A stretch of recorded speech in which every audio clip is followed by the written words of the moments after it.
So hello students, welcome back once again to Prakashan classes. और आज का क्लास हम लोग स्टार्ट करते हैं अकाउंटेंसी सब्जेक्ट के रिगार्डिंग क्लास 11 का बेसिक कांसेप्ट्स के साथ। ठीक है, तो आज का क्लास में हम लोग सबसे पहले कॉपी में हेडिंग दे देंगे गुड्स का मतलब क्या होता है, meaning of goods.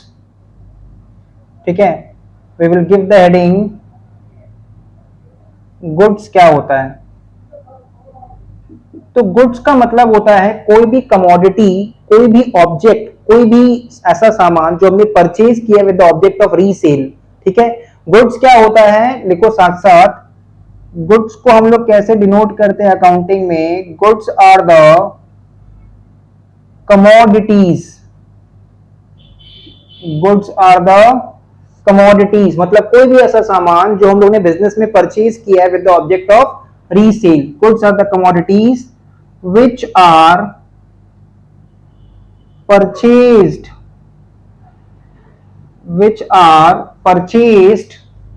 with the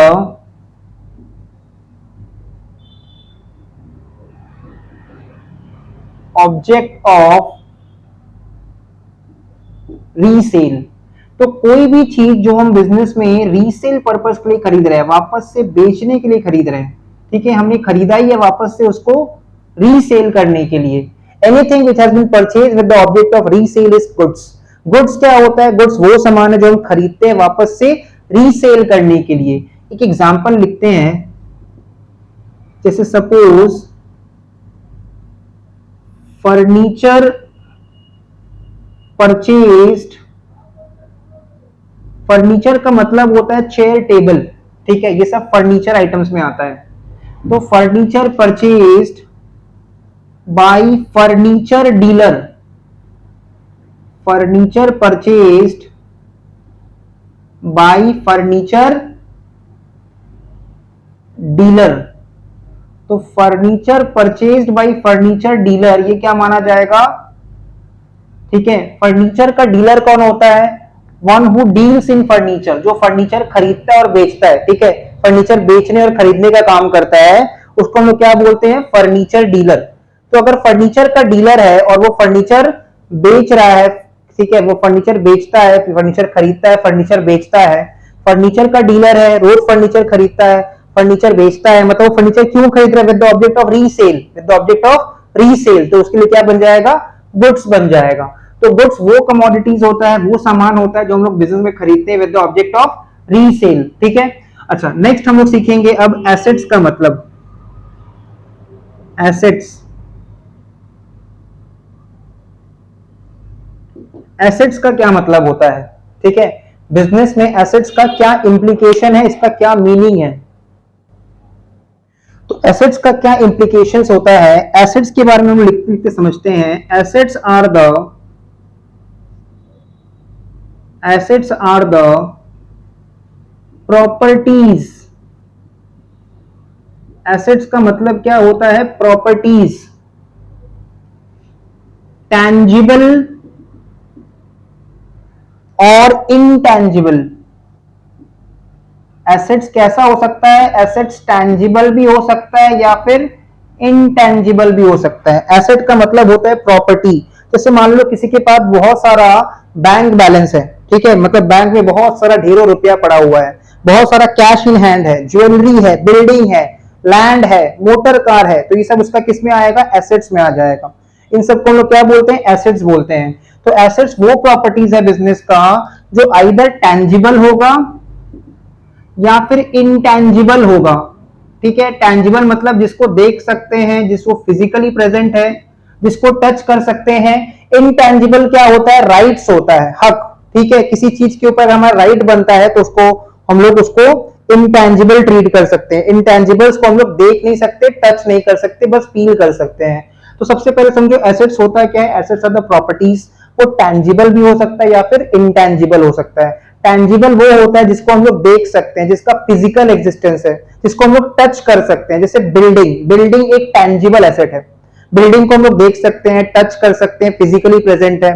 motor car एक टैंजिबल एसेट है। ठीक है, मोटर कार एक टैंजिबल एसेट्स है। तो एसेट्स का मीनिंग हम लोग क्या सीख रहे हैं, एसेट्स होता है प्रॉपर्टीज जो टैंजिबल हो सकता है, मतलब जो फिजिकली प्रेजेंट है, जो इसका फिजिकल एग्जिस्टेंस है, जिसको हम लोग देख सकते हैं, जिसको हम लोग टच कर सकते हैं, या फिर वो इनटैंजिबल होगा, मतलब राइट्स हो सकता है बिजनेस का राइट्स, जिसके ऊपर हमारा हक बनता है, ठीक है, जिसको हम लोग देख नहीं सकते, जिसको हम लोग टच नहीं कर सकते, बस फील कर सकते हैं, वो इनटैंजिबल एसेट होता है।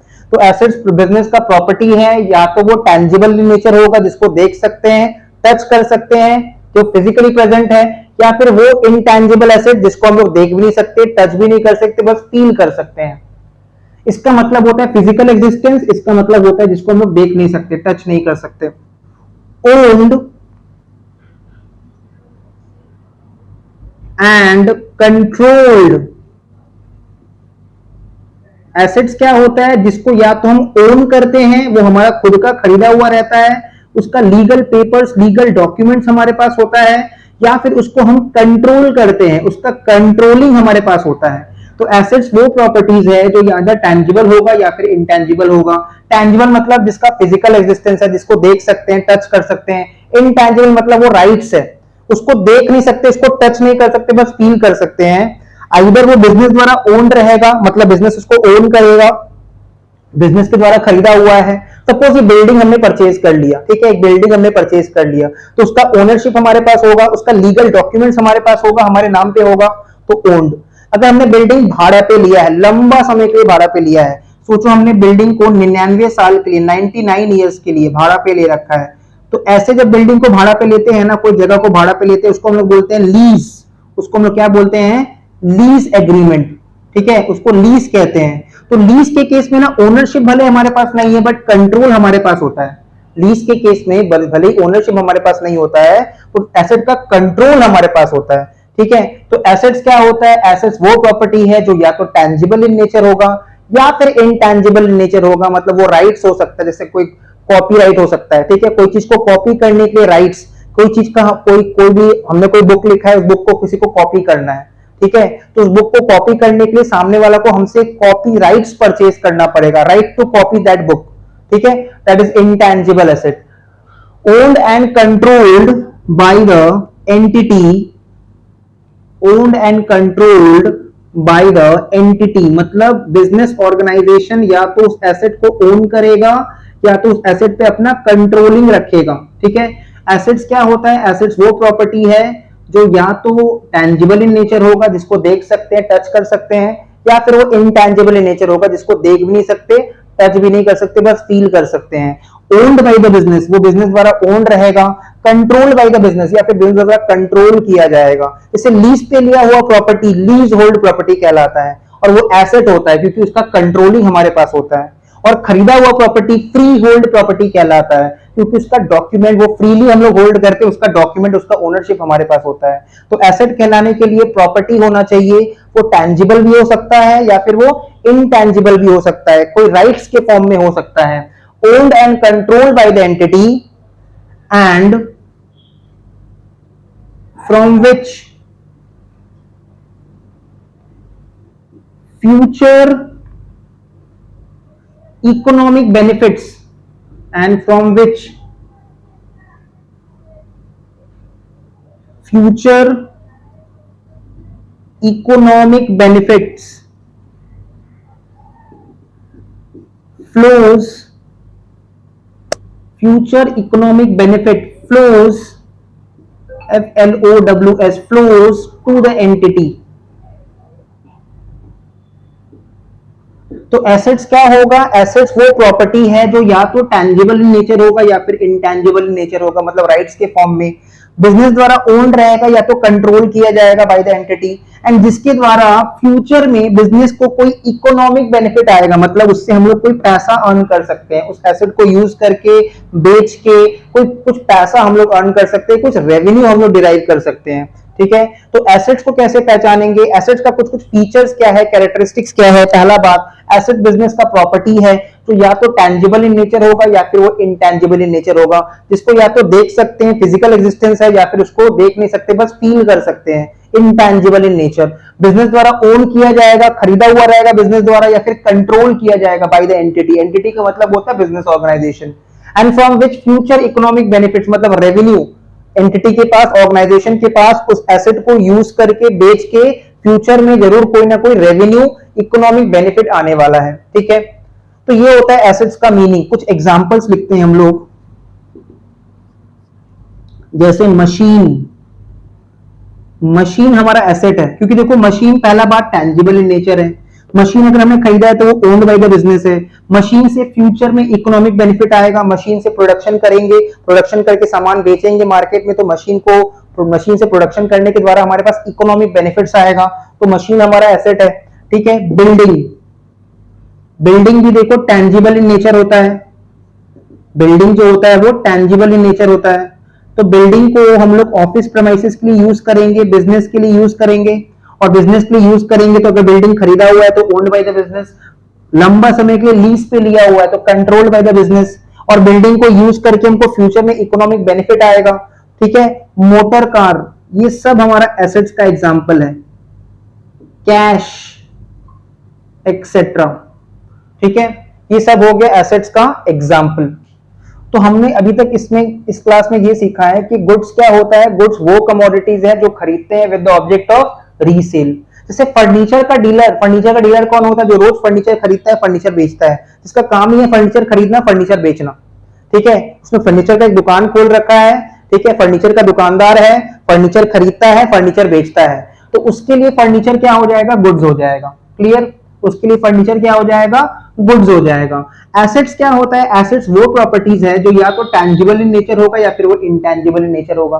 टैंजिबल इन नेचर का मतलब जिसको देख सकते हैं, जिसका फिजिकल एग्जिस्टेंस है। इंटैंजिबल नेचर मतलब जिसको हम लोग देख नहीं सकते, टच नहीं कर सकते, बस फील कर सकते हैं। उस एसेट का ownership owned by the business या फिर कंट्रोल्ड बाय द एंटिटी। या तो ओनरशिप हमारे पास होगा या तो कंट्रोलिंग हमारे पास होगा। And from which future economic benefit flows to the entity, जहां पे उस एसेट को यूज करके बेच के फ्यूचर में कोई इकोनॉमिक बेनिफिट आने वाला है। किसके पास? एंटिटी, मतलब बिजनेस ऑर्गेनाइजेशन के पास। एसेट्स का कुछ एग्जांपल क्या हो सकता है? Machine, building, motor car, cash, ये सब एसेट में का डेफिनेशन में एग्जांपल्स में आ सकता है। अब सोचो, हम तुमको एग्जांपल दे रहे हैं, तुमने जेरोक्स का नाम सुना होगा, जेरोक्स। ठीक है, तो तुमने जेरोक्स बहुत बार करवाया भी होगा। एक्चुअल में इसको जेरोक्स नहीं कहते। ठीक है, एक्चुअल में इसको हम लोग फोटोकॉपी कहते हैं, फोटोकॉपी। तो फोटोकॉपी मशीन होता है दुकानदार के पास। तो दुकानदार के पास जो फोटोकॉपी मशीन होता है ना, जिसको तुम जेरोक्स मशीन कहते हो, वो जेरोक्स मशीन नहीं नाम है, उसका नाम है फोटोकॉपी मशीन। और हम लोग भी गलत बोलते हैं आम बोलचाल में कि जेरोक्स करवाने जा रहे हैं, इसका 2 कॉपी जेरोक्स करवाना पड़ेगा, आंसर शीट का जेरोक्स करवा लेते हैं। ठीक है, या फिर क्लास नोट्स का जेरोक्स करवा लेते हैं। अब से क्या बोलना है तुमको? क्लास नोट्स का फोटोकॉपी करवाने जा रहे हैं, फोटोकॉपी करवाना पड़ेगा, इसका 2 फोटोकॉपी करवाना है। तो जो दुकानदार है ना, उसको भी ये बात नहीं पता है। जेरोक्स एक कंपनी का नाम था। जैसे देखो, आज का डेट में एक कंपनी है कैनन, जो कैमरा बनाता है। ठीक है, वैसे प्रीवियसली एक कंपनी था जिसने फोटोकॉपी मशीन बनाना स्टार्ट किया था, उस कंपनी का नाम था जेरोक्स। और वो कंपनी इतना हिट हुआ, उसका प्रोडक्ट इतना हिट हुआ, इतना चल गया मार्केट में कि लोगों ने मशीन को ही जेरोक्स बोलना स्टार्ट कर दिया। ठीक है, so this is the bitter truth कि फोटोकॉपी मशीन होता है। ठीक है, और फोटोकॉपी मशीन कैसे यूज किया जाता है? जो फोटोकॉपी हम लोग कराने जाते हैं ना, तो वो A4 साइज पेपर भी रखता है अपने पास। ठीक है, A4 साइज का पेपर भी अपने पास रखता है। कौन रखता है?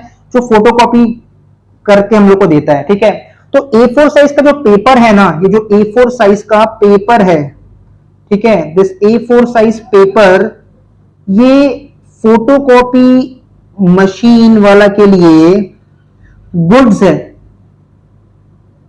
क्योंकि देखो, ये हम लोग को वो बेच देता है, इसका पैसा ले लेता है ना।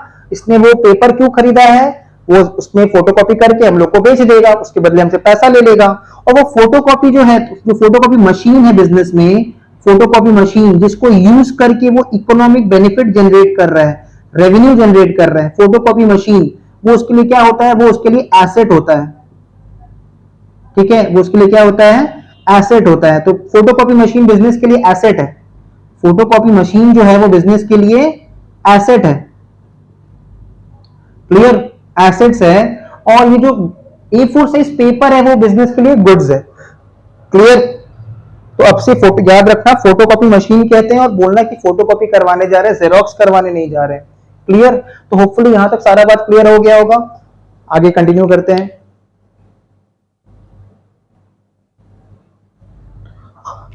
अब हम लोग सीखेंगे एसेट्स का क्लासिफिकेशन। एसेट्स कितने तरह का होता है? तो ब्रॉड क्लासिफिकेशन का बात करें तो एसेट हम लोग तीन तरह का कैटेगराइज करते हैं। एसेट तीन तरह का होगा।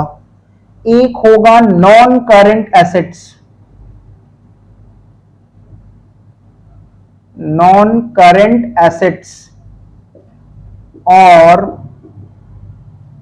Fixed assets. एक होगा नॉन करंट एसेट्स या फिर फिक्स्ड एसेट्स, एक होगा करंट एसेट्स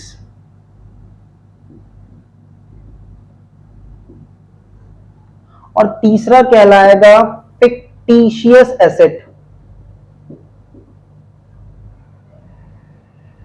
फिक्टिशियस एसेट्स। तो non current assets, current assets and fictitious assets. Non current assets का दूसरा नाम होता है फिक्स्ड एसेट।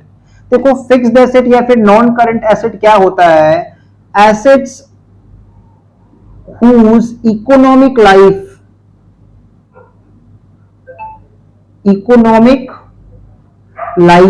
ऐसा एसेट जिसका इकोनॉमिक लाइफ इज generally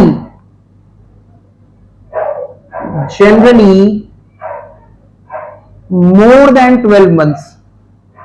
एक ऐसा एसेट जिसका इकोनॉमिक लाइफ जनरली 12 मंथ से ज्यादा होता है, generally more than 12 months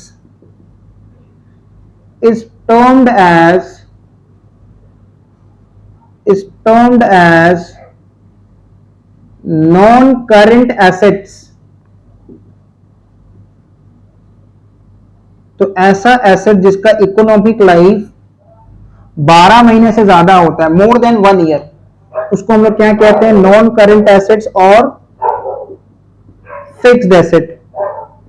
तो फिक्स्ड एसेट्स या फिर नॉन करंट एसेट क्या होता है? ऐसा एसेट जिसका इकोनॉमिक लाइफ 12 महीने से ज्यादा होता है। देखो आज हम लोग इंसान हैं और हर चीज इस दुनिया में मॉर्टल है, नश्वर है, कभी ना कभी खत्म हो जाएगा। इंसान का भी ना एक लिमिटेड लाइफ होता है। इंसान 60 साल जी सकता है, 70 साल, 80 साल, ये हम लोगों का लाइफ स्पैन होता है। जैसे हर एसेट का ना एक लिमिटेड लाइफ स्पैन होता है जिसको हम लोग कहते हैं इकोनॉमिक लाइफ। एक मशीन है तो भाई 10 साल चलेगा, 10 साल बाद वो खराब हो जाएगा। बिल्डिंग है तो 100 साल बाद वो खुद ही डिस्ट्रॉय हो जाएगा, टूट जाएगा। ठीक है, तो इस तरह से रहता है। क्लियर? इस तरह से चलता है। तो एसेट्स क्या होता है? एसेट्स वो होता है जिसका इकोनॉमिक लाइफ जनरली 12 महीना से ज्यादा होता है। एसेट्स वो होता है जिसका economic life is more than 12 months. Fixed asset वो होता है जिसका इकोनॉमिक लाइफ जनरली 12 महीना से ज्यादा होता है। फिक्स्ड एसेट जिसको हम लोग दूसरा नाम क्या बोलते हैं? Non current assets. Economic life कितना होता है? मोर देन 12 मंथ्स, उसको हम लोग क्या कहते हैं? नॉन करंट एसेट्स या फिर फिक्स्ड एसेट्स। जैसे हम लोग बात करें तो बिल्डिंग अगर बना है तो डेफिनेटली 1 साल से ज्यादा उसका लाइफ रहेगा, तो बिल्डिंग एक फिक्स्ड एसेट है। मशीन, अगर हमने कोई मशीन खरीदा है तो उसका भी लाइफ जनरली 1 साल से ज्यादा रहेगा, मशीन एक फिक्स्ड एसेट है।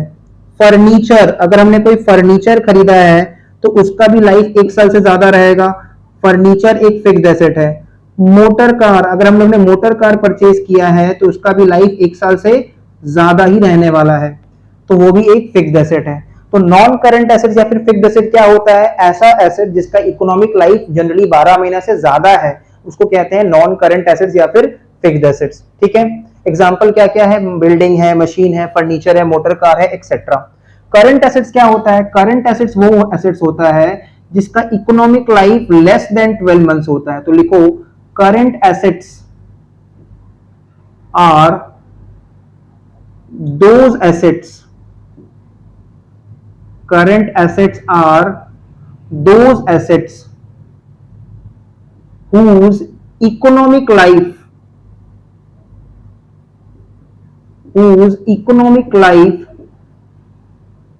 is less than 12 months,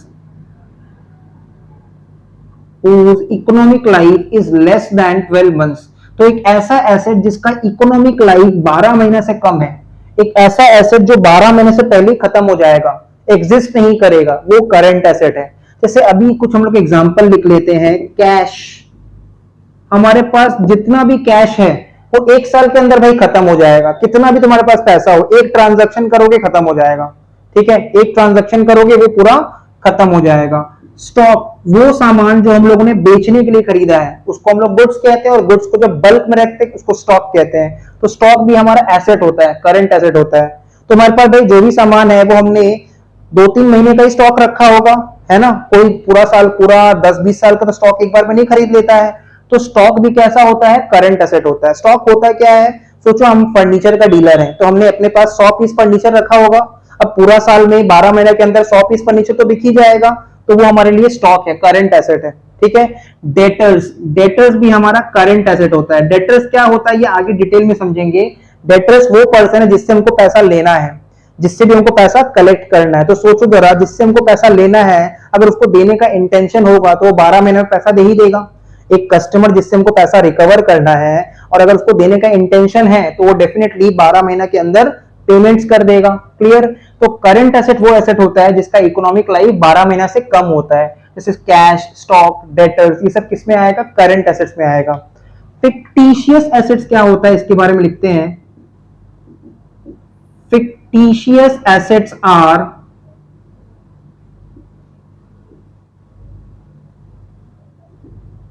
losses of the business.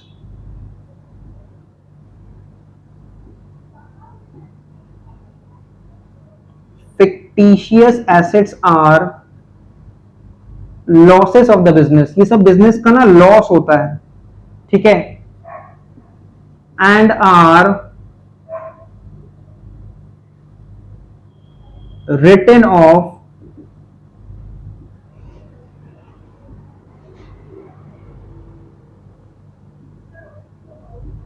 over a time period.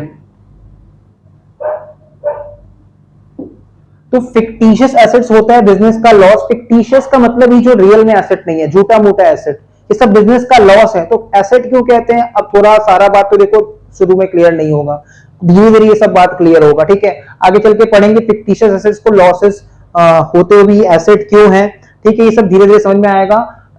और इसको हम लोग क्या करते हैं, ओवर अ टाइम पीरियड, एक कंसिडरेबल टाइम पीरियड के ऊपर इसको हम लोग पीएल में, प्रॉफिट एंड लॉस अकाउंट में अपना धीरे धीरे लॉस बोल के बुक करते रहते हैं, राइट ऑफ करते रहते हैं। ठीक है, इसका कुछ एग्जांपल्स लिख लो। ये अभी क्लास लेवल की पढ़ाई में इतना इंपॉर्टेंट नहीं है, फिर भी लिख लो एग्जांपल। प्रीलिमिनरी एक्सपेंसेस, जब भी हम लोग कोई नया बिजनेस स्टार्ट करते हैं ना, तो नया बिजनेस को स्टार्ट करते समय बहुत सारा खर्च होता है। ठीक है, जब भी कोई नया बिजनेस स्टार्टअप करते हैं ना, तो भाई एडवर्टीजमेंट करवाना पड़ता है, पेपर्स बनवाना पड़ता है, एडवोकेट को फीस देना पड़ता है। तो नया बिजनेस को स्टार्टअप करने के लिए जितना भी हम लोग खर्च करते हैं, that is called preliminary expenses, वो फिक्टिशियस एसेट होता है। ठीक है, वो होता है फिक्टिशियस एसेट्स। तो ये हम लोगों ने एसेट्स का क्लासिफिकेशन सीखा। लास्ट आज का चीज जो सीख लेते हैं, ये जो नॉन करंट एसेट्स है, नॉन करंट एसेट्स और फिक्स्ड एसेट, इसको आगे चल के हम लोग दो तरह से क्लासिफाई कर सकते हैं। इसको हम लोग आगे चल के दो तरह से क्लासिफाई कर सकते हैं। एक इसमें होता है टैंजिबल, दूसरा होता है इनटैंजिबल। तो फिक्स्ड एसेट या फिर नॉन करंट एसेट दो तरह का होता है। एक होता है टैंजिबल फिक्स्ड एसेट और दूसरा होता है intangible fixed asset. Tangible fixed asset क्या होता है, ऐसा फिक्स्ड एसेट जिसको हम देख सकते हैं, टच कर सकते हैं, फिजिकली प्रेजेंट है, वो उसको बोलते हैं टैंजिबल फिक्स्ड एसेट। जैसे building, motor car, machine, furniture, ये सब टैंजिबल फिक्स्ड एसेट है। इन सबको देख सकते हैं, सबको टच कर सकते हैं, सबका फिजिकल एग्जिस्टेंस है, तो इन सबको बोलेंगे टैंजिबल फिक्स्ड एसेट। ठीक है, इन सबको क्या बोलेंगे, टैंजिबल फिक्स्ड एसेट। तो लिखो tangible fixed assets are those fixed assets. Tangible fixed assets are those fixed assets which can be seen, comma touched, जिसको देख सकते हैं, टच कर सकते हैं, comma touched, and have physical existence, and have physical existence. तो ऐसा fixed asset जिसको देख सकते हैं, टच कर सकते हैं और जो फिजिकली प्रेजेंट है, फिजिकली एग्जिस्ट करता है, उसको हम लोग बोलते हैं टैंजिबल फिक्स्ड एसेट्स। कुछ एग्जांपल्स लिख लेते हैं इसका। सेम एग्जांपल यही कॉपी कर दो, बिल्डिंग। तो बिल्डिंग एक तरह का टैंजिबल फिक्स्ड एसेट है। मशीन, मशीन भी एक तरह का टैंजिबल फिक्स्ड एसेट है। मोटर कार, ये सब भी टैंजिबल फिक्स्ड एसेट है। फर्नीचर, ये सब भी किस में आ जाएगा? टैंजिबल फिक्स्ड एसेट में आ जाएगा। तो टैंजिबल फिक्स्ड एसेट क्या होता है? ऐसा फिक्स्ड एसेट जिसको हम लोग देख सकते हैं, टच कर सकते हैं, जिनका फिजिकल एग्जिस्टेंस है, उनको हम लोग बोलते हैं tangible fixed asset. Intangible fixed asset क्या होता है? ऐसा फिक्स्ड एसेट जिसको देख भी नहीं सकते, टच भी नहीं कर सकते, बस फील कर सकते हैं।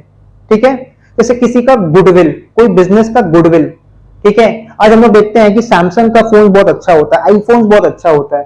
तो आईफोन का एक ब्रांड नेम है, एक गुडविल है मार्केट में कि आईफोन का कैमरा अच्छा होता है, सैमसंग का कैमरा अच्छा होता है। ठीक है, फोन का दुनिया में ये सब चीज हम लोग फॉलो करते हैं, देखते हैं। तो ये चीज को कॉपी करने का राइट तुम्हारे बुक में देखना लिखा रहता है, कॉपीराइट्स रिजर्व। फिल्म स्टार्ट होता है ना, हम लोग जब फिल्म देखने जाते हैं तो फिल्म स्टार्ट होता लिखा रहता है ऑल कॉपीराइट्स रिजर्व। मतलब उस फिल्म को, गाना को या फिर उस फिल्म को हम लोग कॉपी नहीं कर सकते, और अगर हमको कॉपी करना है तो हमको उसका ओनर से कॉपी राइट्स परचेज करना पड़ेगा। राइट्स का मतलब होता है हक, कॉपी करने का राइट परचेज करना पड़ेगा। तो कोई चीज का अगर हमारे पास राइट है ना, राइट मतलब कोई चीज का अगर हमारे पास हक है, तो हक को हम बस फील कर सकते हैं। ठीक है, कोई चीज का राइट अगर हमारे पास है तो बस उसको हम फील कर सकते हैं, उसको देख नहीं सकते, उसको टच नहीं कर सकते। ठीक है, तो इंटेंजिबल एसेट्स क्या होता है? इंटेंजिबल में लिखो intangible fixed assets. Intangible fixed assets are those fixed assets. Intangible fixed assets are those fixed assets which can neither या neither which can neither be seen nor be touched, which can neither be seen nor be touched। तो intangible fixed asset एक ऐसा fixed asset होता है जिसको हम देख भी नहीं सकते, टच भी नहीं कर सकते।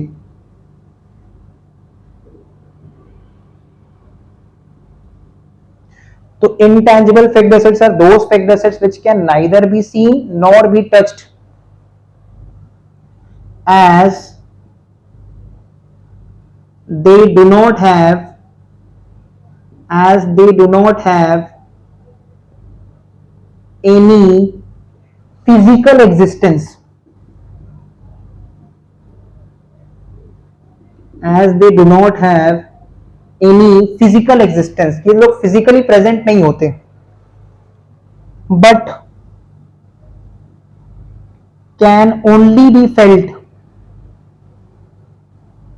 इसको बस हम फील कर सकते हैं, but can only be felt. Examples कुछ लिख लो। गुडविल,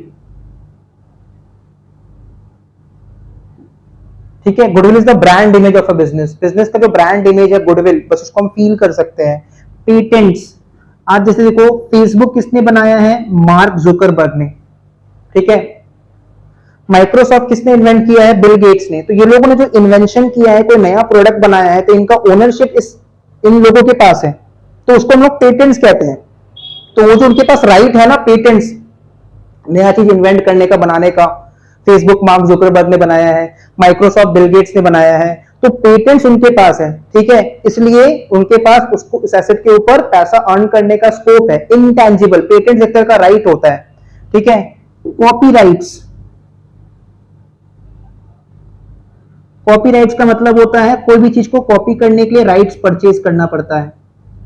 ट्रेडमार्क, बहुत सारा ऐसा ट्रेडमार्क होता है। ठीक है, जैसे तुमने आईएसआई मार्क सुना होगा। ठीक है, प्रोडक्ट के ऊपर होता है आईएसआई मार्क, ट्रेडमार्क। ठीक है, तो ये सब क्या होता है, इंटेंजिबल फिक्स्ड एसेट होता है। तो एसेट का देखो हम लोग ने क्लासिफिकेशन सीख लिया, एसेट्स या तो नॉन करंट एसेट होगा, या तो करंट एसेट होगा, या तो फिक्टिशियस एसेट होगा। नॉन करंट एसेट वो एसेट होता है जिसका इकोनॉमिक लाइफ जनरली 12 महीने से ज्यादा होता है, more than 12 months. Current asset का इकोनॉमिक लाइफ 12 महीने से कम होता है। Fictitious assets are the losses of the business. Fix asset या फिर नॉन करंट एसेट में दो तरह का क्लासिफिकेशन होता है, टेंजिबल फिक्स्ड एसेट और intangible fixed asset. Tangible fixed asset वो फिक्स्ड एसेट होता है जिसको हम लोग देख सकते हैं, टच कर सकते हैं, फिजिकली एग्जिस्ट करता है, जैसे building, machine, motor car, furniture, ये सब टेंजिबल फिक्स्ड एसेट है। इंटेंजिबल फिक्स्ड एसेट क्या होता है, तो वो फिक्स्ड एसेट जिसको हम देख नहीं सकते, टच भी नहीं कर सकते, बस फील कर सकते हैं, ठीक है, which can only be felt, जैसे goodwill, patent, trademark, copyright, these are examples of intangible fixed assets. Hopefully ये क्लास यहां तक समझ में आ गया होगा। क्लास समझ में आ गया तो क्लास को शेयर करो अपने फ्रेंड्स के साथ, वीडियो को लाइक करो, चैनल को सब्सक्राइब कर दो। मिलते हैं नेक्स्ट वीडियो में।